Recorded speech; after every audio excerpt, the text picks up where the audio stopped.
Good evening সবাইকে। তো আমি এখানে হচ্ছে গিয়ে রাত্রের ডিনারটা বানাবো। দেখতেই পাচ্ছ তোমরা, আমি ডিম আর আলুটা এখানে সেদ্ধ বসিয়ে দিয়েছি, কারণ আমি আজকে ডিমের কষা করব। তো আমার ডিম আর আলুটা সেদ্ধ হয়ে গেছে, তো ডিমটা এবারে ছাড়িয়ে নিয়েছি। তারপরে একটা কড়াইয়ে একটু তেল দিয়েছি, তেলটা গরম হয়ে আসলেই 4টে ডিম এখানে আমি দিয়ে দেবো। তার মধ্যে হলুদ, নুন আর লঙ্কা গুঁড়ো দিয়ে দিলাম একটু একটু করে। তারপরে ডিমগুলো একটু লাল লাল করে ভাজা হয়ে গেলেই এখানে আমি এক এক করে ডিমগুলো তুলে নেব।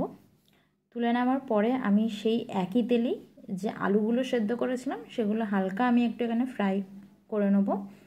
তো আলুগুলো আমার হচ্ছে গিয়ে মোটামুটি ফ্রাই হয়ে গেছে। বেশিক্ষণ আমি হচ্ছে গিয়ে আলুগুলোকে ভাজবো না, কারণ এগুলো তো আগে থেকে সেদ্ধ করা। তো অনেক সময় কি হয়, কড়াইয়ের মধ্যে গায়ে গায়ে একটুখানি লেগে যায়। তো আলুটা ভাজা হয়ে গেছে। তারপরে আমি আরেকটু এখানে দিলাম তেল। তেলের মধ্যে আমি এখানে তেজপাতা দিয়েছি, একটা শুকনো লঙ্কা, গোটা জিরে আর গোটা গরম মশলা আমি এখানে দিয়ে দিয়েছি। ফোড়ন থেকে একটা ভালো গন্ধ আসলেই তারপরে আমি এখানে পেঁয়াজ কুচিয়ে রেখে দিয়েছিলাম, দেখতেই পাচ্ছ তোমরা। তো পেঁয়াজটা আমি এখানে হালকা করে ভেজে নেবো লাল লাল করে। তরকারিতে যখনই পেঁয়াজ দেবে, পেঁয়াজটা একটু লাল লাল করে ভাজলেই কি হয়, তরকারির কালারটাও ভালো হয়। তো পেঁয়াজটা আমার ভাজা হয়ে গেছে। তো আগে থেকে আমি এখানে আদা, রসুন আর 4-5টা লঙ্কা আমি রেখেছিলাম বেটে, সেগুলো দিয়ে দিলাম। তারপরে আমি এখানে 1 চামচ হচ্ছে কি হলুদ দিলাম।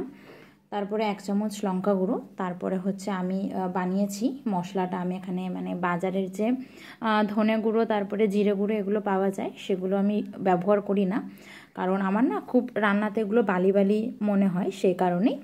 তো এখানে হচ্ছে গিয়ে আমি মশলাটা কষাবো, কিন্তু যেহেতু কড়াইটা শুকিয়ে গেছে মশলা দেওয়ার পর, তাই অল্প একটুখানি জল আমি দিয়ে দিলাম যাতে মশলাগুলো পুড়ে না যায়। তারপরে খানিকক্ষণ কষানোর পর যে টমেটো বাটাটা ছিল সেটাও আমি এখানে দিয়ে দিলাম।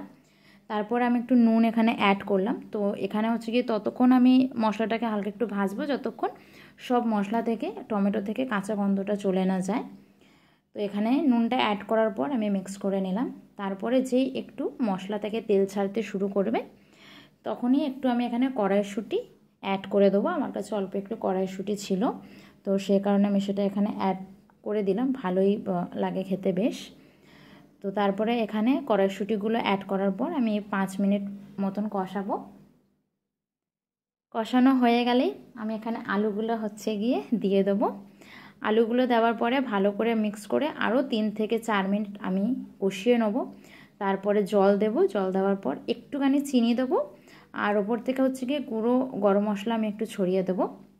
তো আমি এখনই হচ্ছে গিয়ে ডিমগুলো এখানে ছাড়লাম না, তার কারণ হচ্ছে গিয়ে মানে এতটা জলে যদি ডিমটাকে ছাড়া হয় আর একসাথে যদি ফোটে, তাহলে রান্না থেকে একটা আষ্টে গন্ধ বার হয়, সেই কারণেই আর কি। এবারে ডিমগুলো আমি এক এক করে এখানে দিয়ে দেবো, দিয়ে ভালো করে মিক্স করে নিয়ে নামিয়ে নেব। আজকে এই অবধি, আবার পরে তোমাদের সাথে দেখা হবে অন্য একটা রান্না নিয়ে। তো চলো, টাটা, বাই বাই। ভালো লাগলে লাইক অ্যান্ড সাবস্ক্রাইব করে দিও, আর কিছু ভুল হয়ে থাকলে আমাকে নিশ্চয়ই কমেন্টে জানিও, সেগুলো আমি আমার পরের ভিডিওতে ঠিক করে নেব। তো টাটা।